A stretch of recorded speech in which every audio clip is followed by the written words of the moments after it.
আসসালামু আলাইকুম। আজ ডে 2 কেন আমি টিউবওয়েলের লোগো চেঞ্জ করলাম? আমার আগের লোগোটাতে একটা ওয়াচ আইকন ছিল।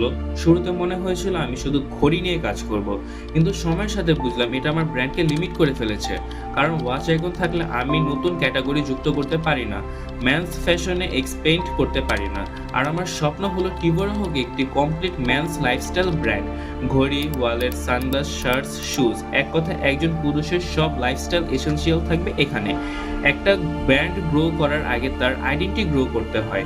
পুরনো লোগো আমাকে আটকে রেখেছিল, কিন্তু নতুন লোগো, নতুন ভাইব এগুলো টিবোরাকে নেক্সট লেভেলে নিয়ে যাবে। তাই ডে 2 এ আমি পুরো রিব্র্যান্ডিং প্ল্যান করছি।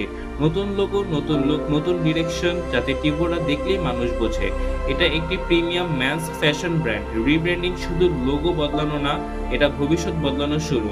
এই পুরো জার্নিটা আমি আপনাদের সামনে রিয়েল ভাবে দেখাতে চাই। কাল দেখা হবে ডে 3 তে।